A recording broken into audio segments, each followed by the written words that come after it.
नमस्कार सभी विद्यार्थियों का हार्दिक अभिनंदन।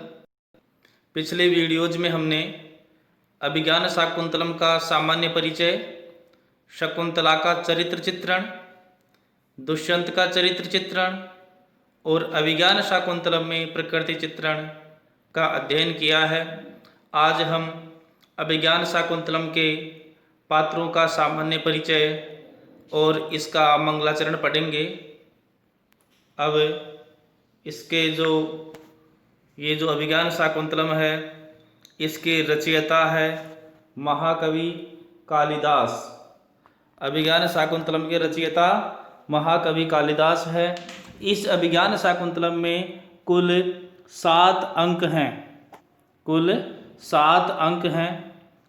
इसका सर्वश्रेष्ठ अंक है चतुर्थ अंक, जिसमें शकुंतला की विदाई से संबंधित इसमें वर्णन है। बहुत ही मार्मिक चित्रण किया गया है शकुंतला की विदाई का। इस अभिज्ञान शाकुंतलम के नायक है दुष्यंत, जो हस्तिनापुर के राजा थे। नायिका है शकुंतला। जिस प्रकार हम मूवीज़ देखते हैं उसमें जो एक्टर और एक्ट्रेस होते हैं, उसी प्रकार नाटक में नायक और नायिका होते हैं। तो नायक दुष्यंत है, जो हस्तिनापुर के राजा थे। नायिका शकुंतला है। शकुंतला के पिता विश्वामित्र और माता मेनका है। यह शकुंतला विश्वामित्र और मेनका नामक अप्सरा की पुत्री है। विश्वामित्र ऋषि थे और मेनका अप्सरा थी। उसके पश्चात शकुंतला का पालन पोषण करने वाले जो पिता है वो है महर्षि काण्व। शकुंतला की 2 सखियां थी, प्रेमवदा और अनसुया।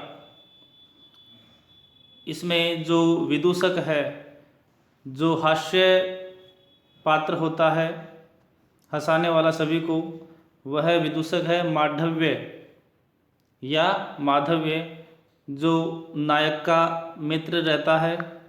शकुंतला के पुत्र का नाम है सार्वदमन, जिसका बाद में नाम भरत हुआ। भरत के नाम पे ही हमारे देश का नाम भारत है। शकुंतला को शाप देने वाले ऋषि हैं दुर्वासा। जब दुर्वासा महर्षि कर्ण के आश्रम में आए थे, उस समय शकुंतला दुष्यंत के चिंतन में खोई हुई थी, इसलिए उन्हें इनके आने का भान नहीं होता है। तब वो क्रोधित होकर के शकुंतला को शाप दे जाते हैं। इसलिए शकुंतला को शाप देने वाले ऋषि है दुर्वासा। अब इस अभिज्ञान शाकुंतलम का जो प्रथम श्लोक है, जिसे हम मंगलाचरण कहते हैं, किसी भी ग्रंथ का जो प्रथम श्लोक होता है वह उस ग्रंथ का मंगलाचरण होता है, क्योंकि उसमें नाटक या किसी भी ग्रंथ का प्रारंभ करने से पहले किसी देवता की स्तुति की जाती है। इसलिए इसमें जो भगवान शिव हैं उनकी स्तुति की गई है, क्योंकि महाकवि कालिदास को शिव का उपासक माना जाता है। तो जो मंगलाचरण श्लोक है वह है, या सृष्टि सृष्टुराद्या वहति विधिहूतम या हविर्या च होत्री ये द्वे कालम विदत श्रुति विषय गुणा या स्थिता वाप्य विश्वम या माहु सर्वबीज प्रकृतिरिति यया प्राणिन प्राणवंत प्रत्यक्षाभि प्रपन्नस्तनुभिरवतुवस्ताभिरष्टाभिरीशः। इसमें श्रद्धा छंद है, क्योंकि इसमें प्रत्येक जो सप्तम वर्ण है उस पर यति होती है। जिसमें 7वें वर्ण पर यति हो और कुल 21 वर्ण हो, वहाँ पर श्रद्धा छंद होता है। अब इसमें या सृष्टि सृष्टुराद्या कि या जो सृष्टु यानी विधाता, सृष्टु यानी विधाता जो ब्रह्मा है, उसकी आद्या सृष्टि, जो उस विधाता की, उस ब्रह्मा की जो सृष्टि की रचना करते हैं, उसकी आद्या सृष्टि प्रथम सृष्टि है। अब उस विधाता की प्रथम सृष्टि क्या है? जल, तो जलमयी मूर्ति। इसमें भगवान शिव की अष्ट मूर्तियों का वर्णन किया गया है कि जो भगवान शिव है उसकी अष्ट मूर्ति हैं, उनका इसमें किया गया है कि यह सृष्टि सृष्टुराद्या, कि जो सृष्टि उस ब्रह्मा की आद्या सृष्टि है, तो जल रूपी मूर्ति। फिर है वहति विधिहूतम या हवि, कि जो हवि, जो हम हवन करते हैं, जो हम हवन करते हैं, विधि पूर्वक जो हवन की गई हवि है उसको वहती, उसका वहन करती है, उसको देवताओं तक पहुंचाती है। वह क्या है? अग्नि। हम हवन में जो कुछ भी आहुति देते हैं वह अग्नि में देते हैं और वह अग्नि देवता ही देवताओं तक पहुंचाता है। तो जो विधिहूतम, विधि पूर्वक जो हवन की गई हवि है उस हवि को देवताओं तक पहुंचाता है, वह क्या? अग्नि। तो पहले जल रूपी मूर्ति, फिर है अग्नि रूपी मूर्ति। फिर या च होत्री, होत्री होता है हवन कराने वाला, यजमान, तो यजमान रूपी मूर्ति। तो जो प्रथम चरण है इसमें भगवान शिव की 3 मूर्तियों का जिक्र किया गया है।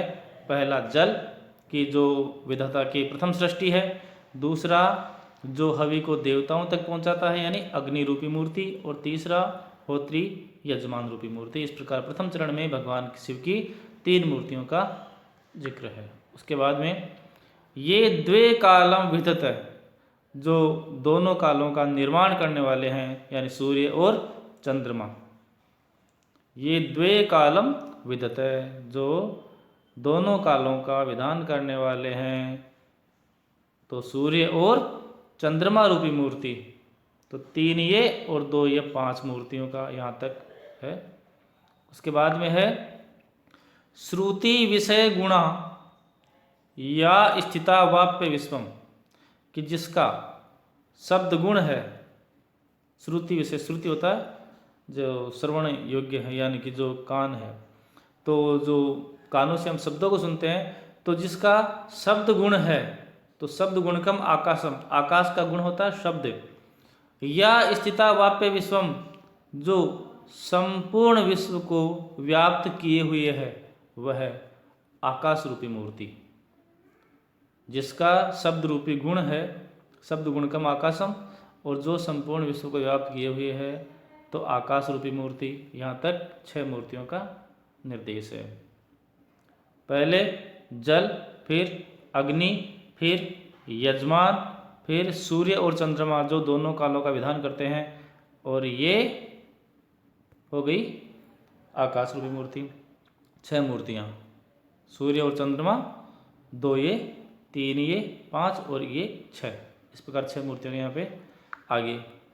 या माहु सर्वबीज प्रकृति, की जो सर्वबीज प्रकृति, कि जो सभी बीजों की प्रकृति है, मूल है, तो वह है पृथ्वी रूपी मूर्ति, वह है पृथ्वी रूपी मूर्ति।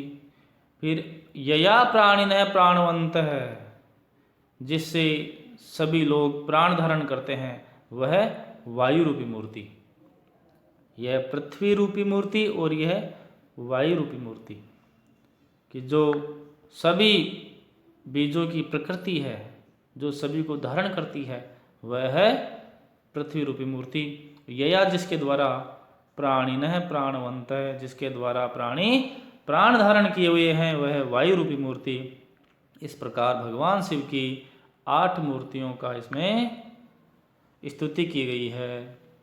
फिर प्रत्यक्षाभिप्रपन्न है, तनु भी अवतु वस्ताभिरष्टाभिरीश है, कि प्रत्यक्षाभि, ताभि, ताभि, प्रत्यक्षाभि, अष्टाभि तनुभि, कि उन प्रत्यक्ष 8 तनु जो शरीरों के द्वारा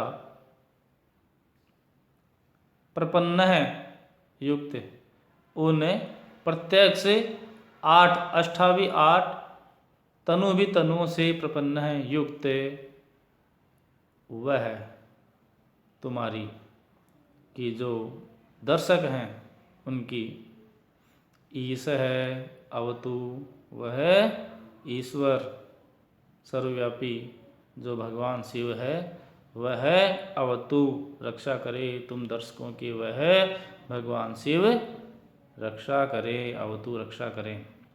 इसमें भगवान शिव की अष्ट मूर्तियों की स्तुति करते हुए कहा गया है कि वह जो विधाता की जो प्रथम सृष्टि है, जल रूपी मूर्ति, अग्नि रूपी मूर्ति, यजमान रूपी मूर्ति, सूर्य और चंद्रमा रूपी मूर्ति, आकाश रूपी मूर्ति, पृथ्वी रूपी मूर्ति और वायु रूपी मूर्ति, इन 8 मूर्तियों से जो प्रत्यक्ष शरीर वाला भगवान शिव है वह अवतु, वह तुम्हारी रक्षा करें।